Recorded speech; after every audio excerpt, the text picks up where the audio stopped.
Later that day, the Emis team arrived at Kikaikom village and met with the Kikaikom bee hunters group. After the introduction by our guide, the secretary of the group, Mr. Kuan Oliver, presented a brief insight into the group and also presented their challenges. The first thing is that this group has existed roughly for about 2 years, and it produces on an average 800 liters satisfactory market prices that could make you to have an appetite for going about bee farming. 1. Unsatisfactory market prices. 2. Lack of training of individuals in the field of bee farming. 3. Lack of funds to acquire trees from the agri department to attract bees into the hives. 4.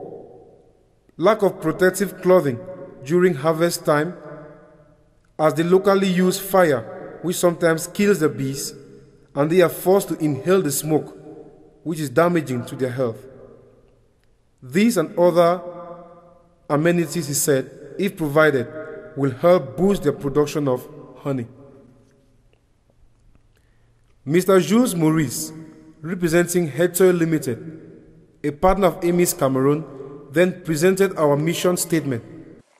He provides help for farmers free of charge. That's the most important thing. Secondly, the second thing is that the farmers give him trust or power of attorney or a mandate in order to bring help, because when they give him help, he brings it to you. And the help is what he's receiving. His most important thing is information. Yes. And something else can come.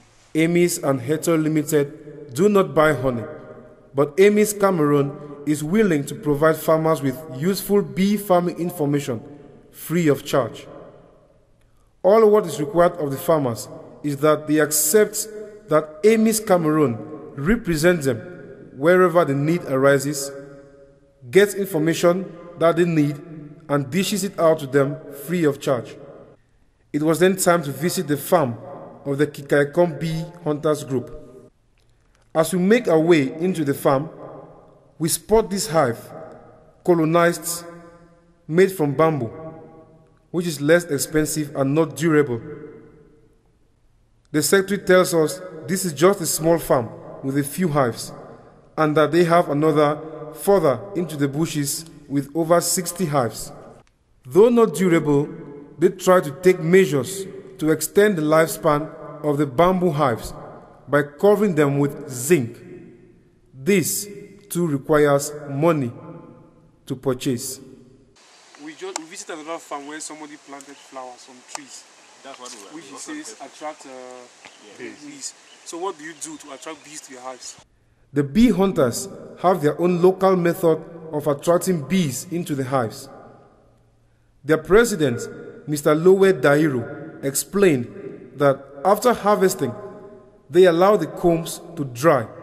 Then, when new hives are made and are ready to be deployed into the farm, they then use a red-hot machete to heat the comb, which becomes soft and attracts bees.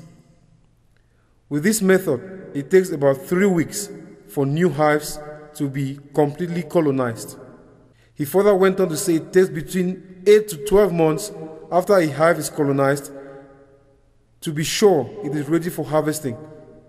And usually, any flowering plants around the area undergoing pollination is a requirement to know that it is time to harvest the honey. All being equal, a hive like this one should produce 20 liters of honey. We now move home for other issues. Back at home, the group was presented with documents from Emis, mandating Emis as the exclusive representative of the bee farmers and their products. The secretary read and interpreted the documents in the mother tongue so all could understand, after which he said, They have accepted that it should be signed. Okay. Yes.